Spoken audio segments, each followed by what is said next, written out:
18 साल से ऊपर की हर महिला को हर महीने 1000 रुपए उसके अकाउंट में हम डलवाया करेंगे। लेकिन 53 लाख परिवारों ने 2 किलो वार्ड के सारे बकाए माफ किए। 1500 करोड़ रुपया आम लोगों ने बोल गया।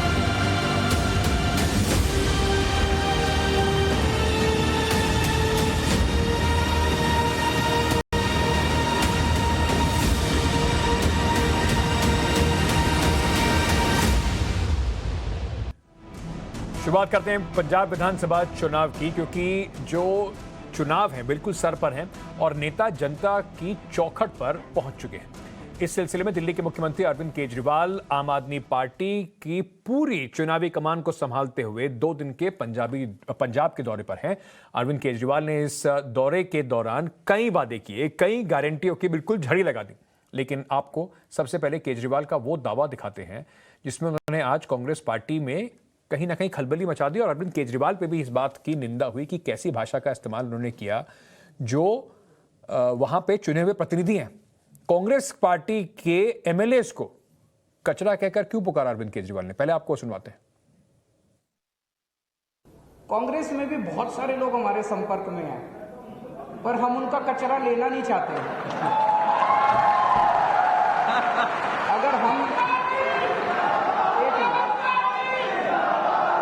अगर हम उनका कचरा लेना चालू कर दे, आज शाम तक मैं चैलेंज कर रहा हूं 25 कांग्रेस के एमएलए हमारी पार्टी में शामिल हैं। अगर ये कंपटीशन ही करना है कि उनके कितने और हमारे कितने, हमारे तो 2 ही गए हैं। उनके मैं चैलेंज कर रहा हूं 25 एमएलए और 2-3 एमपी हमारे संपर्क में, वो आना चाह रहे हैं। अब अरविंद केजरीवाल जी ये दावा करते हुए भूल गए कि ये सब जनता के चुने हुए प्रतिनिधि हैं, इनको क्या कचरा कहना ठीक है। और दूसरी बात, आम आदमी पार्टी जो वहां पर मुख्य विपक्षी पार्टी है, 20 के आंकड़े पर पिछली बार खड़ी थी, अब चुनाव जाते जाते सिंगल डिजिट में, यानी कि 2.5 से कम, 10 से कम उनके एमएलएज रह गए। सब तितर-बितर हो गए, या तो इस्तीफा दे दिया या दूसरी पार्टियों में चले गए। अरविंद केजरीवाल ने आज अमृतसर का दौरा भी किया। इस दौरान एक प्रेस कॉन्फ्रेंस में उन्होंने शिक्षकों के लिए बहुत बड़ा वादा कर दिया। केजरीवाल ने शिक्षकों को 8 गारंटी दी, एक एक करके अलग अलग वर्ग के लिए गारंटीज की झड़ी लग रही है। कोशिश है वोट बैंक साधने की। पंजाब के शिक्षा के क्षेत्र में क्रांति लेके आएंगे, जैसे दिल्ली के अंदर लेके आए थे। ये हमारी सभी टीचर्स को और पेरेंट्स को गारंटी है। जितने टीचर्स आउटसोर्सिंग पे काम कर रहे हैं और जितने टीचर्स ठेके पे काम कर रहे हैं, उन सब लोगों को पक्का किया जाएगा। ट्रांसफर पॉलिसी पारदर्शी होगी, ट्रांसपेरेंट होगी और टीचर्स को उनके मन मुताबिक उनकी मर्जी का स्कूल दिया जाएगा। जैसे दिल्ली में किया, ऐसे पंजाब में भी टीचर्स के से जो नॉन टीचिंग का सारा काम है वो वापस लिया जाएगा, उनसे कोई दूसरा काम नहीं कराएगा। एक तरफ टीचर्स की वैकेंसीज हैं और दूसरी तरफ टीचर्स बेरोजगार घूम रहे हैं। तुरंत जैसे सरकार बनती है, ये सारी वैकेंसीज एग्जाम लेके सारी वैकेंसीज तुरंत भरी जाएंगी। जैसे दिल्ली के टीचर्स को हमने विदेशों में और मैनेजमेंट इंस्टीट्यूट्स में भेजा, ऐसे पंजाब के टीचर्स को भी हम ट्रेनिंग करवाने के लिए विदेशों में भेजेंगे। हर आदमी को प्रमोशन लेने के लिए हाईकोर्ट जाना पड़ता है, ये बंद किया जाएगा। टाइम बाउंड प्रमोशन किया जाएगा, सबको टाइम पे प्रमोशन मिला करेंगे। सभी टीचर्स को और उनके परिवार के लोगों को कैशलेस मेडिकल व्यवस्था का उनके लिए इंतजाम किया जाएगा। केजरीवाल जी यही नहीं रुके, उन्होंने पंजाब में अपने वादों की जो है वो झड़ी लगा रखी है। इससे पहले केजरीवाल ने पंजाब में एक बहुत बड़ा वादा किया, 18 साल की उम्र से ज्यादा हर महिला को हर महीने 1000 रुपए की गारंटी। अरविंद केजरीवाल कह रहे हैं कि यह महिला सशक्तिकरण की तरफ सबसे बड़ा कदम है। अब इस वादे के पीछे अरविंद केजरीवाल की जो नीयत है वो बिल्कुल साफ है, और क्योंकि उनको एक महिलाएं जो हैं वो एक बड़ा वोट बैंक के तौर पर हर जगह दिख रही हैं। इस पर लोग क्या सोच रहे हैं और ये पूरा जो है कैसे खरा उतरता है महिला सशक्तिकरण के दावों पर, इस रिपोर्ट में आपको दिखाते हैं।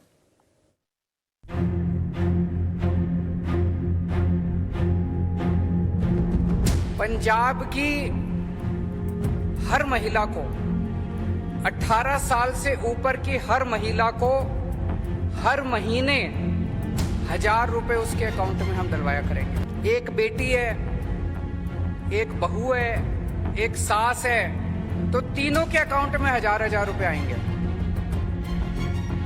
इतिहास का सबसे बड़ा महिला सशक्तिकरण कार्यक्रम होने वाला है।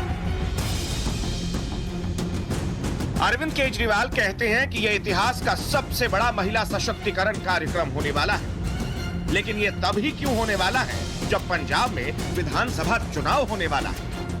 कई साल हो गए पति ने साड़ी नहीं दिलाई, अब वो अपने भाई के इस पैसों से नई साड़ी खरीद सकती है। मुंह दिखने की जरूरत नहीं है, अब वो खुद अपने 1000 रुपए से अपने बच्चों के लिए छोटी छोटी चीजें खरीद सकती है। कि मायके आती है माँ 100 रुपए बड़ी मुश्किल से निकाल के देती है, अब माँ उसको 1000 रुपए दिया करेगी, कहेगी मेरे बेटे ने भिजवाए हैं 1000 रुपए तेरे लिए। कि ये एक योजना है जो हमारी महिलाओं को इतनी ताकत देगी, इतनी ताकत देगी। केजरीवाल कह रहे हैं कि अब गृहिणियां सशक्त होंगी, बेटी जब मायके आएगी तो मां उन्हें आशीर्वाद दे पाएंगी। लेकिन ये सशक्तिकरण का वादा चुनाव से ठीक पहले ही क्यों?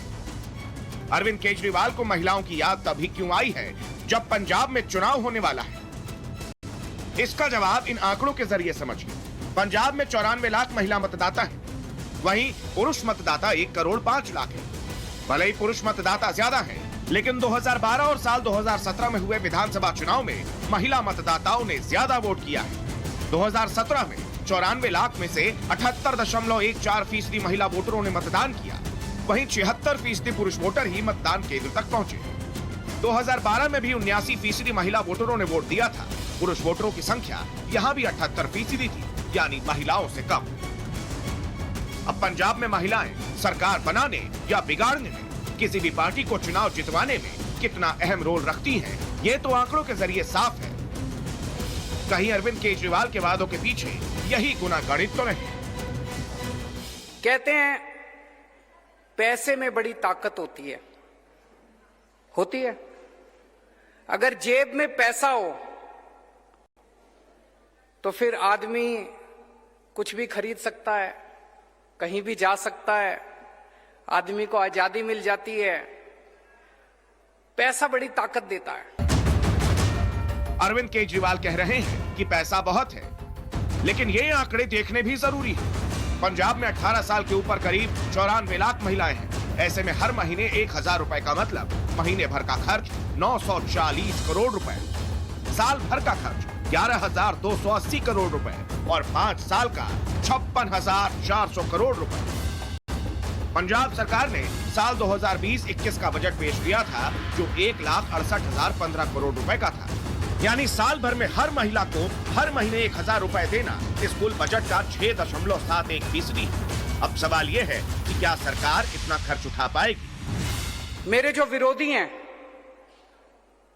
वो कहेंगे पैसा कहां से आएगा, पैसा कहां से आएगा। पैसा बहुत है, सरकार के पास बहुत पैसा है। जब हमने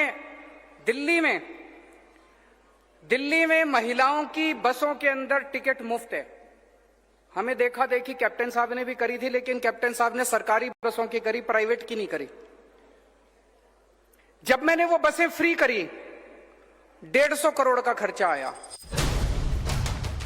अरविंद केजरीवाल ये कह रहे हैं कि चुनाव महिलाओं को लड़ना है, पंजाब की महिलाओं से एक मौका मांग रहे हैं। तो अरविंद केजरीवाल से एक सवाल है कि उन्हें सिर्फ वोट मांगते वक्त ही महिलाएं क्यों याद आ रही हैं? टिकट बांटते वक्त अरविंद केजरीवाल महिला सशक्तिकरण की बात क्यों भूल जाते हैं?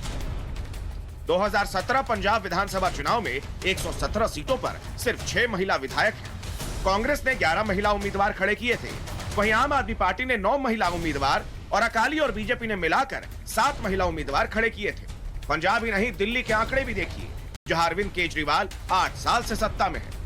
2020 विधानसभा चुनाव में दिल्ली में कुल 79 महिला उम्मीदवार थी। 70 सीटों वाली विधानसभा चुनाव में अरविंद केजरीवाल ने सिर्फ 9 महिला उम्मीदवार खड़े किए थे। अरविंद केजरीवाल पंजाब में जाकर महिला सशक्तिकरण का वादा कर रहे हैं, लेकिन सवाल तो ये भी है कि 8 साल से दिल्ली के मुख्यमंत्री अरविंद केजरीवाल ने दिल्ली की महिलाओं को हर महीने 1000 रुपए क्यों नहीं दिए?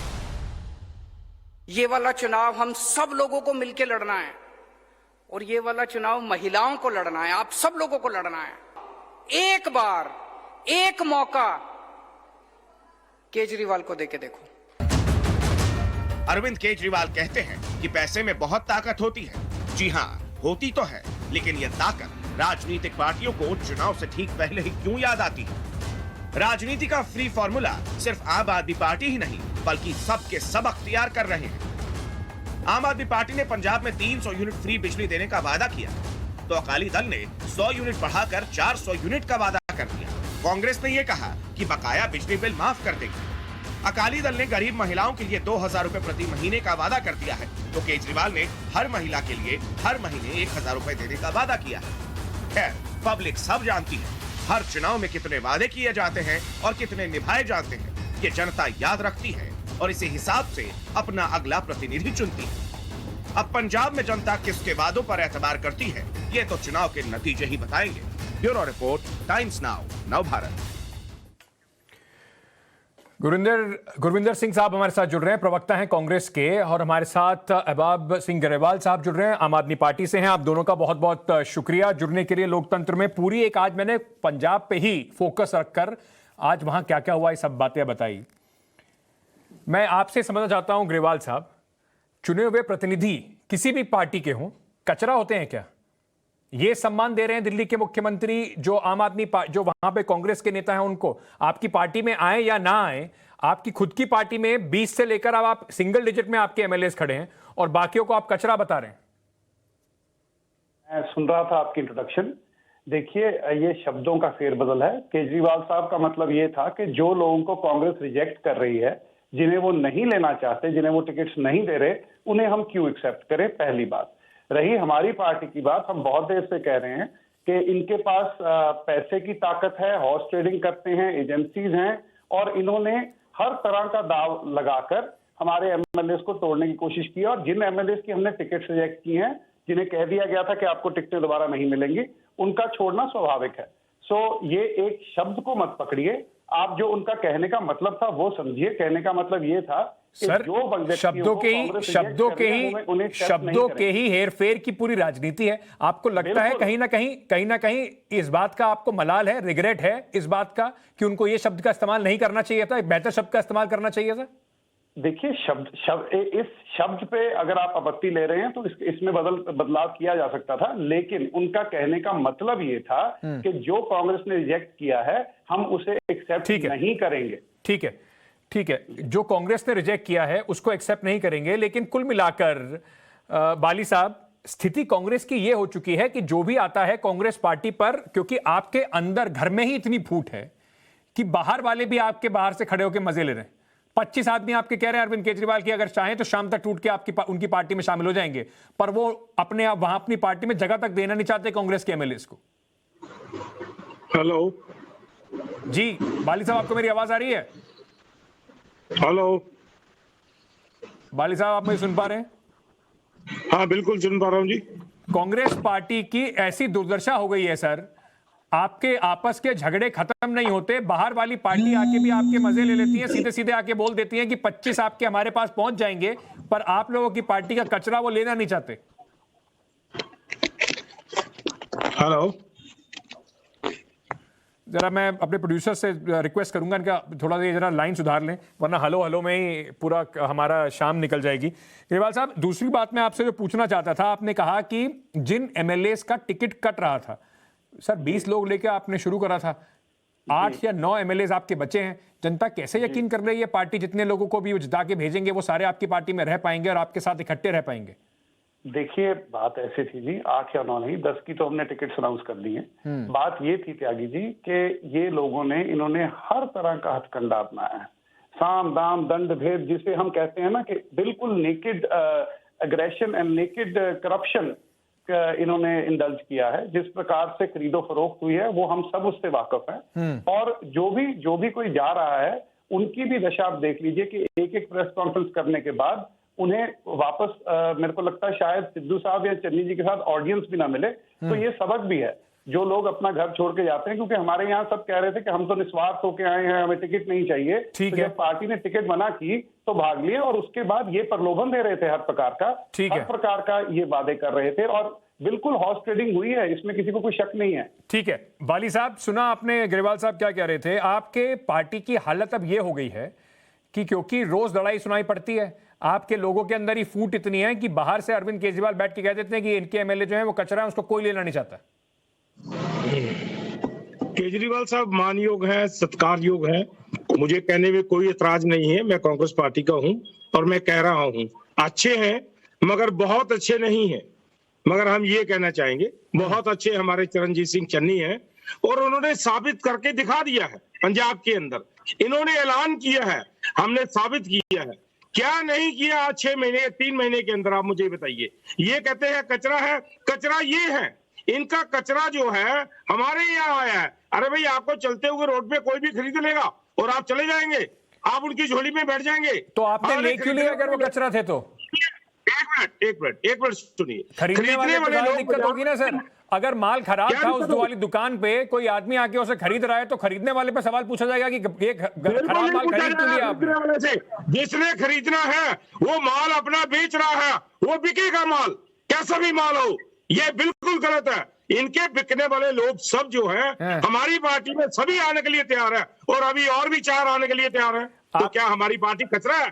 कचरा इनकी पार्टी है। केजरीवाल जी कह रहे हैं कि चन्नी एक नकली केजरीवाल है, नकली आम आदमी है। चन्नी साहब मेरा निवेदन है आप इनकी स्पोक्समैन ही मत करिए। हमारी बात हो रही है, हमें करने दीजिए आप। देखिए जो सवाल पूछूंगा तो स्पोक्समैन थोड़ी बन जाएंगे। जैसे उनसे पूछे थे वैसे आपसे पूछ रहा हूँ। आपका रिएक्शन तो लूंगा ही ना सर। मेरी बात पूरी होने दीजिए, मानयोग मेरी बात पूरी होने दीजिए। मैं आपसे ये निवेदन कर रहा हूँ, इनको 20 लोगों को बिठाया था ऑपोजिशन में, इनका क्या रोल रहा? 8 लोग क्यों भाग गए इनके? अब ये कहते हैं कि कचरा है।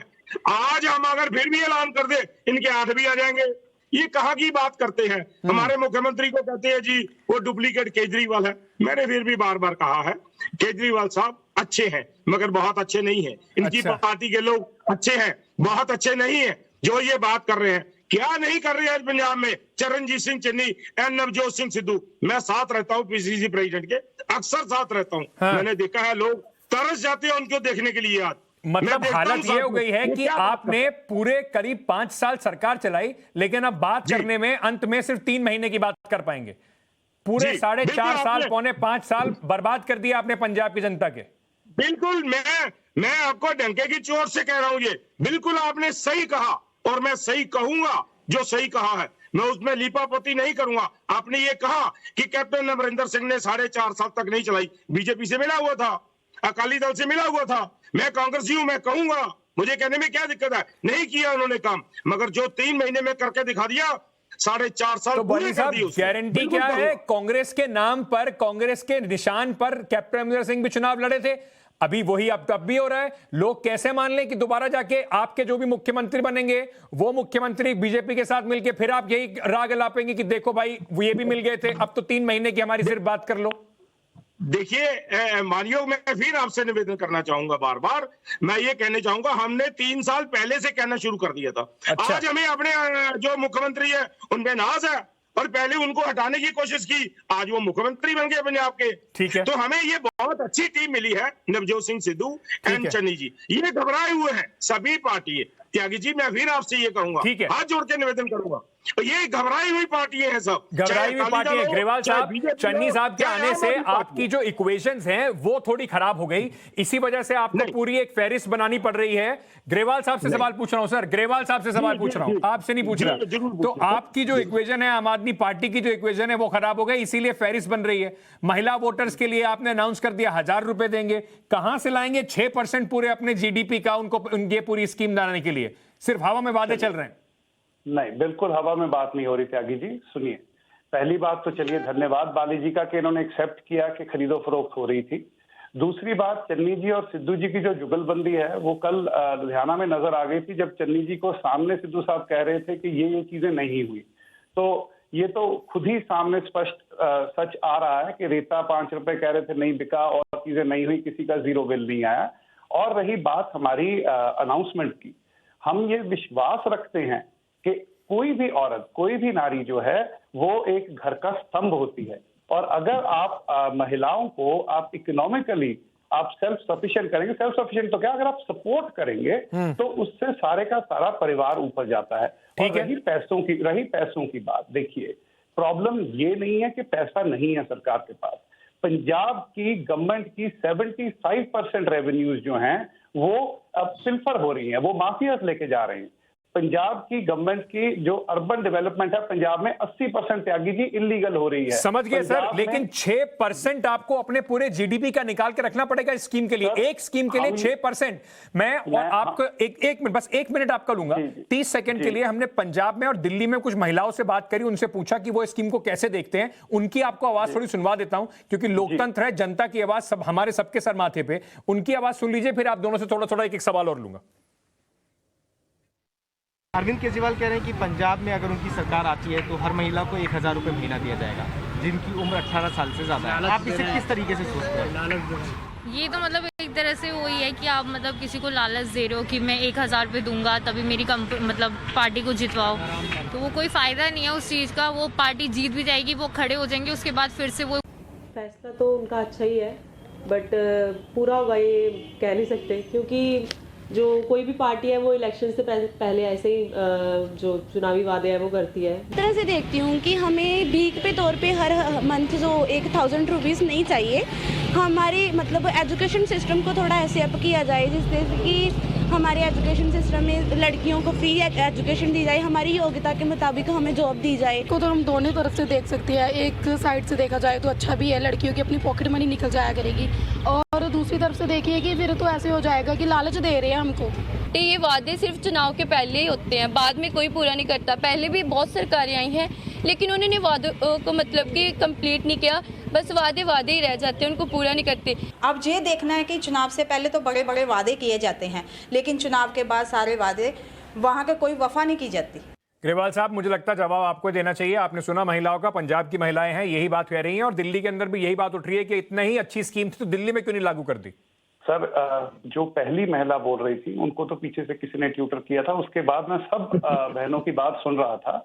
उसमें बात यह है कि एक स्केप्टिसिज्म है। सबको ये लगता है कि पार्टियां चुनावी वादे कर देती हैं और फिर पूरे नहीं करती। हमारा ट्रैक रिकॉर्ड है, हमने जो वादे किए हम वो पूरे कर रहे हैं, हमारा दिल्ली का ट्रैक रिकॉर्ड बोलता है, पहली बात। दूसरी बात, अंकित जी, मैं एक बात याद करानी चाहूंगा कांग्रेस को भी और बाकी पार्टियों को भी, कि हमारा जो मैनिफेस्टो है हम उसे एक लीगल डॉक्यूमेंट के रूप में ला रहे हैं। इसका मतलब कि हम उसकी लीगल गारंटी दे रहे हैं। अगर हम वो पूरा नहीं करते तो हमें कोई भी कोर्ट ऑफ लॉ में लेके जा सकता है, पहली बात। ठीक है, बली साहब के पास जाने से पहले एक छोटा सवाल है सर, बस एक छोटा सवाल। सर, स्कीम इतनी अच्छी है, दिल्ली में क्यों नहीं लागू कर दी? दिल्ली में बहुत महिलाएं हैं सर, उनको बड़ा फायदा हो जाएगा, 1000 रुपए मिलेंगे तो। मैं कल यही बात कर रहा था, और हमें जो मुझे जानकारी है कि बहुत जल्द दिल्ली में भी इससे मिलती जुलती कोई स्कीम रोल आउट की जाएगी, पहली बात। दूसरी बात जो मैं आपको कह रहा था, आप जो कह रहे थे कि 6% जीडीपी का जो आप कह रहे हैं पंजाब का, ये आज का करंट फिगर है। करंट जीडीपी जो है पंजाब का उसका 6%। बिल्कुल। जो हमारी प्लान है, जो हमारा आर्थिक प्लान है, जो हमारा पंजाब के लिए रिवाइवल, इकोनॉमिक रिवाइवल प्लान है, ठीक है, वो प्लान लागू होने से ये 1 से 1.5% तक घट के हो जाएगा। ठीक है सर, वो उसका भी इंतजार करेंगे, वो 1 से 1.5% कब होगा। बली साहब, ये जो आपने देखा, महिलाएं इस पे सवाल जरूर उठा रही हैं, लेकिन सबकी ये भी शिकायत है एजुकेशन सिस्टम बेहतर कर दीजिए। यानी कि आपके टाइम में ना जो एजुकेशन सिस्टम पे काम हुआ, ना लड़कियों के सशक्तिकरण पे काम हुआ, उसी को लेकर अरविंद केजरीवाल गारंटीज दे रहे हैं। देखिए, हेलो जी सर, बोलिए। हाँ, देखिए त्यागी साहब, इन्होंने एक बात कही है, मैं बड़ी शॉर्ट में आपको बताऊंगा। इन्होंने एक कमी छोड़ दी है। पहली बात तो यह कि इनकी बात का खंडन करता हूं कि मैंने की खरीदो फरोख्त की बात की है, ये इन्होंने की है। मैंने कहा आपका माल सड़क पे पड़ा, कोई भी खरीद लेगा, मैंने ये कहा, खंडन करता हूं इनकी बात का। दूसरी बात ये है, जो ये कह रहे हैं, इन्होंने एक लफ्ज त्यागी साहब आगे नहीं कहा कि हमें 1000 रुपया देंगे, वोट हमें दीजिए। ये सिर्फ इन्होंने नहीं किया। क्या इज इट राइट कि अगर आप ये कहें कि हम लोगों को नौकरी देंगे, हम अपनी बहनों को, बच्चों को नौकरी देंगे, हम उनकी सुविधा देंगे, हम उनको हेल्थ सिस्टम देंगे, तो हमें बहुत अच्छा लगता, हम इंडस्ट्री आएंगे। आप 1000 रुपये देंगे, भिखारी बनाना चाहते हैं लोगों को? कैसी बातें करते हैं आप? आप कहिए कि आप वोट हमें दीजिए, हम 1000 रुपया देंगे। क्यों आप 1000 रुपया देंगे सर? आप कहिए कि हम नौकरी इतनी देंगे, हम इतना कुछ देंगे, ये सब बातें तो आपने किए थे ना सर, पिछले 5 साल लोगों ने देख लिया आपकी सरकार ने क्या क्या वादे पूरे किए। तो फिर आप 1000 रुपया देके खरीदना चाहते हैं लोगों को? 1000 रुपया देके वोट लेना चाहते हैं? क्या लोगों को भिखारी बनाना चाहते हैं आप?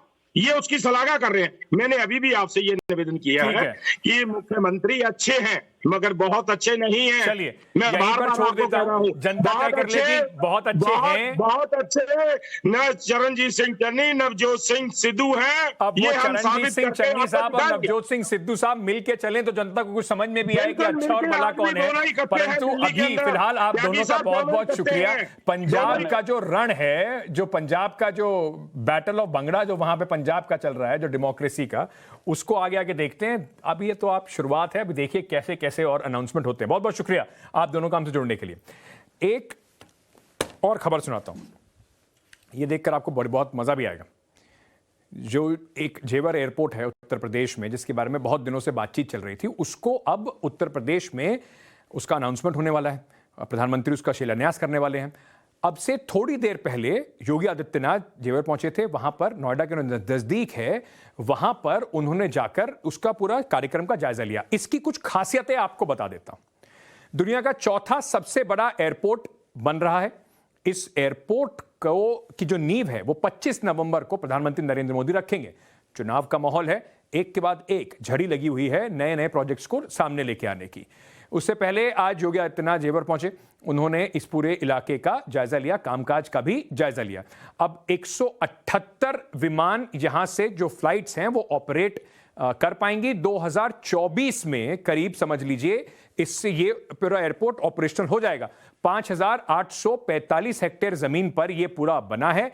4 फेज में इस एयरपोर्ट का कार्यक्रम जो है वो पूरा होना है। पहले फेज में 1,334 हेक्टेयर जमीन पर काम होगा और फर्स्ट फेज में यात्री टर्मिनल और 2 रनवे तैयार कर लिए जाएंगे। इस एयरपोर्ट की क्षमता फिलहाल सालाना 9 करोड़ यात्रियों की है और साल 2050 तक यात्रियों की संख्या बढ़ाकर 20 करोड़ कर दी जाएगी। पूरे एनसीआर का जो इलाका है उसको इससे बहुत फायदा मिलेगा।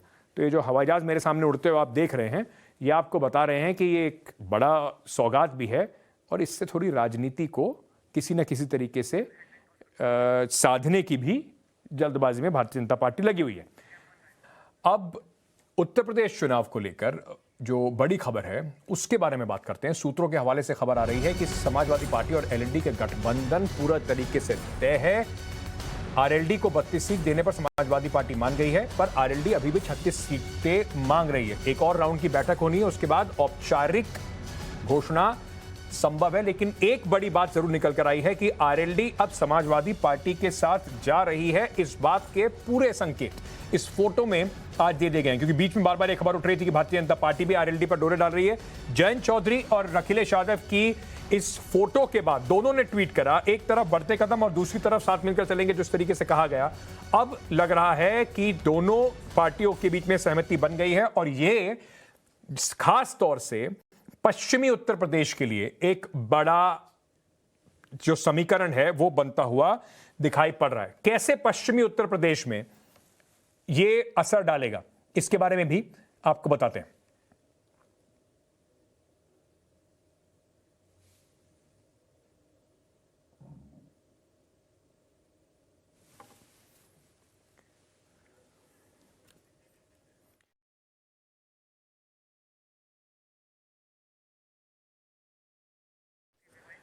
तो आपने देखा कि किस तरीके से दोनों नेताओं ने इस अपनी फोटो ट्वीट करी। अब इसका असर पश्चिमी उत्तर प्रदेश पर किस तरीके से पड़ेगा उसके बारे में भी आपको बताते हैं। ये जो पूरा अखिलेश यादव और जयंत चौधरी के साथ आने की जो कवायद है, पश्चिमी उत्तर प्रदेश को साधने की पूरी तैयारी है। जाट मुसलमान जो समीकरण है उसको मजबूत करना चाहते हैं। किसान आंदोलन को भी बुलाने की कोशिश होगी इन दोनों नेताओं की।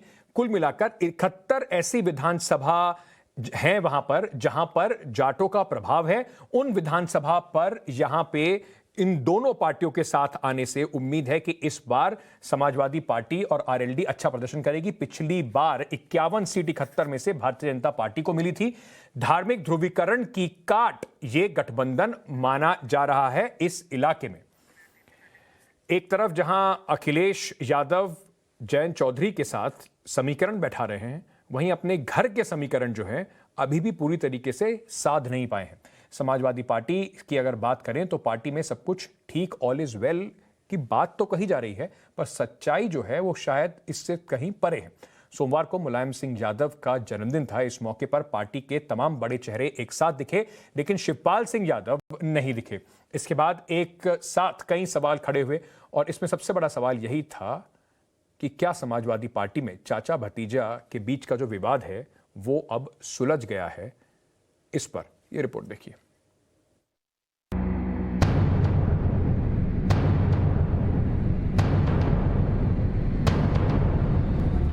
आज देश का सवाल है तो सब एक हैं, ये पूरे के पूरे एक साथ हैं।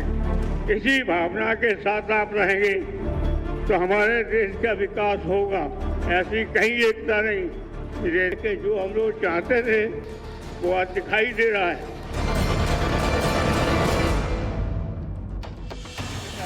मुलायम सिंह यादव कह रहे हैं हम सब एक हैं, परिवार में सब ठीक है। एकता ऐसी जो कहीं और नहीं दिखती। लेकिन जिस मंच से मुलायम एकता की डुगडुगी बजा रहे हैं उसी मंच पर एक चेहरा कहीं नहीं था। वही चेहरा जो कभी मुलायम के हनुमान थे, यानी शिवपाल यादव। मुलायम लखनऊ में जन्मदिन मना रहे थे और उनका हनुमान सैफई में मुंह फुलाए बैठा था। चाचा की नाराजगी ये भी कि भतीजा भाव नहीं देता। चुनाव सिर पर है, लेकिन गठबंधन की कई मिन्नतों के बाद भी फैसला अटका हुआ है। चाचा करे तो क्या करे, अब सियासी खिसियाहट में भतीजे को अल्टीमेटम दे दी। हम भी चाहते हैं एक होकर के लड़ो, अब फैसला जल्दी हो जाना चाहिए। नहीं होता है तो हम एक हफ्ते के अंदर फिर कहीं न कहीं अपनी प्रगतिशील समाजवादी पार्टी का सम्मेलन फिर करेंगे। मुलायम परिवार की एकता की यही सच्चाई है। चाचा शिवपाल और भतीजे अखिलेश में जो गांठ साल 2017 में पड़ी वो खुलने का नाम ही नहीं ले रही। 2017 से 2021 हो गया, लेकिन समाजवादी कुनबे का पारिवारिक विवाद खत्म होने का नाम ही नहीं ले रहा। उस विधानसभा से उठी लड़ाई अब इस विधानसभा चुनाव में भी एक बार फिर तूल पकड़ती जा रही है। उनकी एक पार्टी है, जो गठबंधन होगा उसकी उनकी पार्टी से होगा, चाचा का नहीं होगा गठबंधन। चाचा जरूर हैं, लेकिन उनके सम्मान का काम उनके पार्टी के साथ होगा। अखिलेश एक चाचा की बात नहीं सुन रहे, जबकि दूसरे चाचा यानी रामगोपाल यादव से दिल के तार जोड़े बैठे हैं। आज रामगोपाल यादव के किताब विमोचन में पूरे समाजवादी कुनबे के साथ पहुंच गए। सब कुछ बोला, लेकिन शिवपाल पर चुप्पी साधे रहे। दावा यही कि यूपी में उनकी सरकार बन रही है। कि राजनीति के उस पार जवाब यही आता है कि राजनीति के उस पार क्या है, वह राजनीति। और अगर हम राजनीति में उस पार क्या है, तो जो समय बता रहा है वो यही है कि समाजवादी सरकार।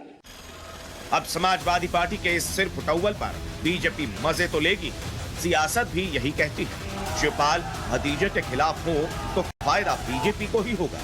शिवपाल जीत में कोई भूमिका निभाए या नहीं, लेकिन उम्मीदवारों को हरवाने में बड़ा किरदार जरूर निभा सकते हैं। लिहाजा बीजेपी एक्शन में आ गई। और अब तो छोड़ो, पहले तो चाचा का भी ख्याल कर लेते थे, अब तो चाचा का भी ख्याल करना छोड़ दिया। ये परिवार में भी बचे हैं, ये परिवारवादी पार्टी और हमारे यहाँ हम सब लोगों को साथ लेकर के चलने का काम हम लोगों ने किया। शिवपाल और अखिलेश की लड़ाई में यादव वोट बटेंगे और इसका फायदा बीजेपी को ही होगा। लेकिन कहते हैं नाक की लड़ाई के आगे सब फीका है। देखना यही है कि अखिलेश पार पाकर कब अपने वोटों को संगठित करते हैं। शिवपाल सवाल पूछ रहे हैं और अखिलेश जवाब नहीं दे रहे हैं। ऐसे में साफ है कि परिवार में सब कुछ ठीक नहीं चल रहा है। कहीं ये लड़ाई चुनावी नतीजों में रिफ्लेक्ट ना कर जाए, कहीं चाचा भतीजे का ये विवाद चुनाव में दोनों को नुकसान न पहुंचा दे। अब उत्तर प्रदेश के पूरे चुनाव में कहीं चाचा भतीजा, अब्बा जान, चाचा जान, इसी सब के बीच में चुनाव का जो रेला है वो निकल चुका है। मुझे और आपको तय करना है कि नेता कौन चुनना चाहिए जो इन उलझनों में पड़ा हो या हमारे और आपके सरोकार की बात करें। आज के लिए लोकतंत्र में इतना ही। बने रहिए टाइम्स ऑफ भारत के साथ। खबरों का सिलसिला जारी है।